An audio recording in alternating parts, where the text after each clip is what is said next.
Guys, samahan niyo po akong muli sa paggawa po natin ng ating reaction sa araw na ito.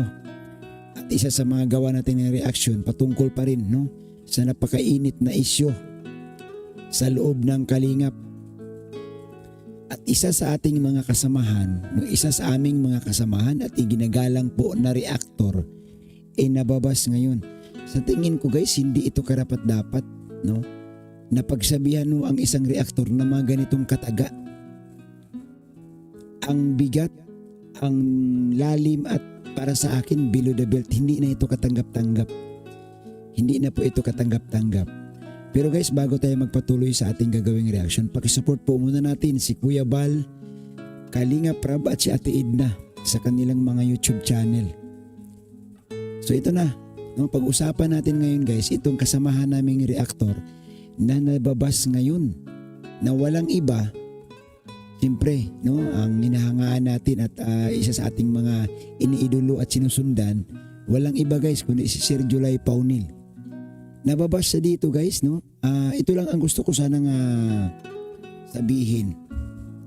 Kung sino man itong baser ni Sir July Paunil na ito, maling-mali kayo sa inyong mga paratang kay Sir July Paunil. Kasi guys, alam niyo po, grabe naman, grabe itong paratang niya. At kaya ako nag-react dito kasi gusto kong patunayan sa inyo na hindi naman siguro ganyan si Sir July Paunil. Kasi guys, grabe ang kanyang i-comment dito. Ang sabi niya, so di ko alam kung ito'y ninja or anong account ito. Sabi niya, for me, ubod ng baya si Paunil. Mag-reaction. Paano mo nasabi na baya si Sir July Paunil? Ang gusto ba mangyari si Sir July Paunil maging anti-Kalingap?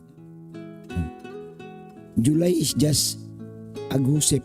Parang grabe ang mga salita dito. Di nagre-research. Sa tingin mo ba si Sir July Paunil pagkakatiwalaan ng kalahating milyong subscribers kung hindi yan nagre-research? Sa tingin mo ba si Sir July Paunil nag-live na dinadapo ng halos 5,000 viewers hindi nagre-research? Tanong lang. Ito pa guys, sabi niya nakabase lang siya sa feeding sa kanya ng ibang reactors or source. So ang liit ng tingin niya dito guys kay Sir July Paunil. Para ba sa tingin mo Sir July pipitsuging reactor? Sa totoo lang, si Sir July Paunil, di ba sinabi niya sa kanyang live, bago yan siya guys mag-live, gabi pa lang, pinag-isipan niya na yan. Gabi pa lang, inaral na niya. July is just a plain chismoso sa kanto. Walang knowledge at and smart. July Paunil, kahit panoorin mo pa ang mga previous reaction niya sa mga issue, July is just a dog of the matubangs. Paunil is just a puppet. So dito talaga, lahat na lang na masasakit na salita, lahat na lang ibinuntong niya kay Sir July Paunil. Alam niyo itong mga sinasabi niyo po, mali kayo. Kaya guys, gusto ko, pasensya na kayo, bakit ko tinapik ito? Gusto ko kasi, mayroon man lang isa na mag-react dito na idipinsa natin si Sir July Paunil. Diba? Kasi yung ganitong mga komento, hindi nga maganda. Baka hindi pa to alam ni Sir July. So nung mabasa ko to, sabi ko, tika lang. Siyempre diba, masakit yung ganda. Ang gusto ko lang kasing ipaliwanag, gusto kong ipaunawa dito sa nagkomentong ito. Hindi mo lubos kakilala si Sir July Paunil. Ang tao ba katulad ni Sir July Paunil na matagal na sa Kalingap, matatawag mo ba na isang puppets? Isang dog ng mga matubang? Natural, mente, nasa Kalingap siya. Alangan, ang gusto siguro nito, guys, na mga kababayan, mga Kalingap, mga kapatid, ang gusto siguro nito na si Sir July kumambyo at magiging antay na at babakbakan ang Kalingap. Yan guys, hindi yan mangyari 100% kasi nga si Sir July Paunil matagal na po yang Kalingap reactor. Wala pa kami guys, wala pa ako sa Kalingap. Kilala, tumatulog na ang pangalan niyan, July Paunil. Kaya itong mga binabanggit niya dito, Talagang ang dami niyang sinasabi. Alam nyo guys, masakit, no? Kumbaga, hindi naman ganito kasi si Sir July Paunil. Para sa akin lang guys ha, hindi ganito.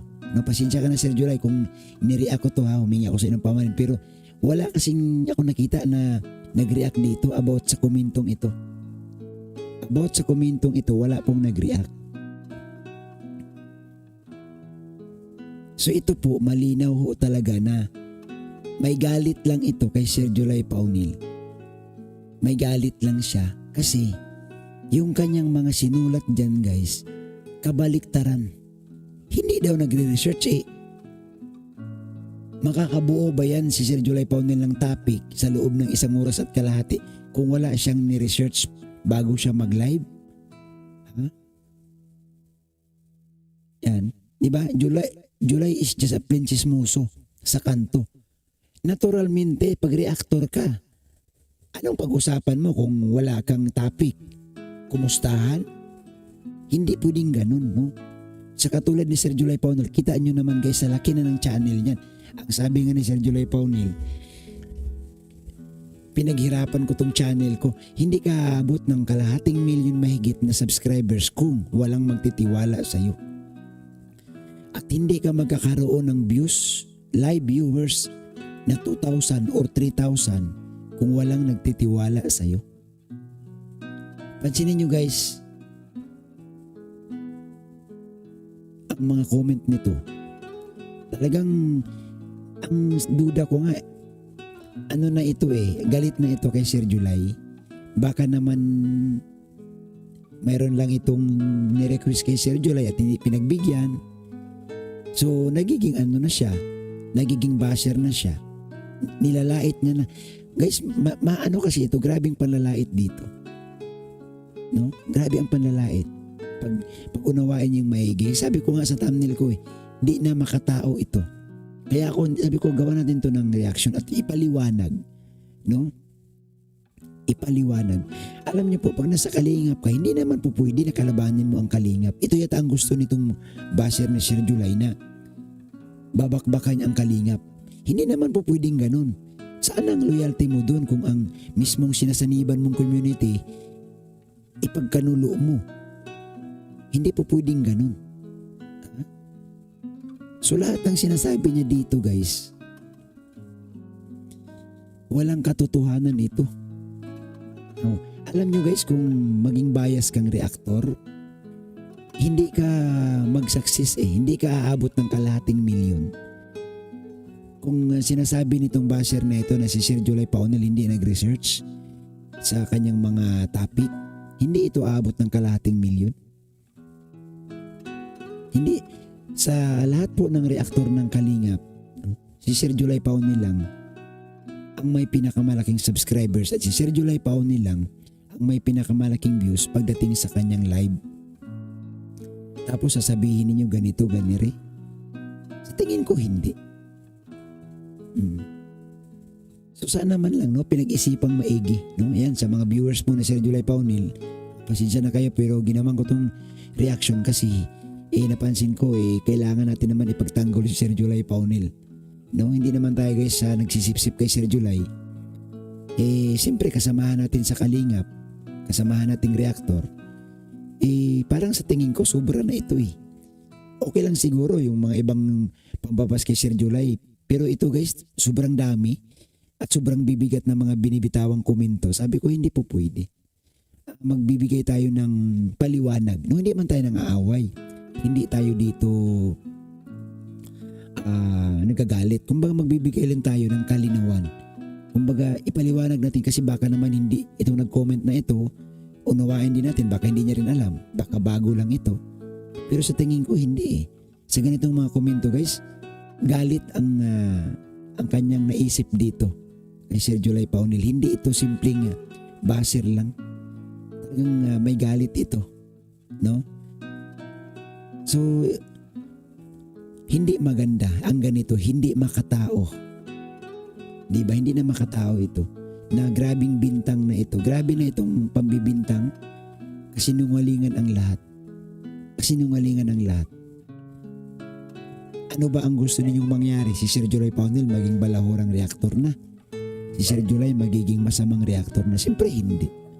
Di po ba? So dapat talaga, next time, dandahan din po. No? Tinan din po natin bago tayo magkomento. Aba, pag-isipan po natin ng 10 beses kung ito bang ating komento tama ba doon sa taong ating pinatutungkulan or hindi. Di po ba? So yun lamang po guys, no, yung ating pagbibigay reaction dito sa isang komento po ng mga viewers na sabi ko nga sa inyo, below the belt na ang datingan nito Hindi na ito makatao talaga para sa akin. Ano bang kasalanan ni Sir July Paunil? Bakit ka magkomento ng ganito kabigat? Ano bang pagkakamali ni Sir July Paunil sa iyo? Bakit halos na lang ibaon mo si Sir July Paunil sa iyong sa iyong komento? So hindi makatao po. So maraming salamat guys sa inyong lahat at yan lang po ating maiksing reaction po no. Sa komento lang po ito ng mga viewers no sa nambabas kay Sir July Paunil. So maraming salamat sa inyong lahat at isang mapagpalang araw mga kapatid.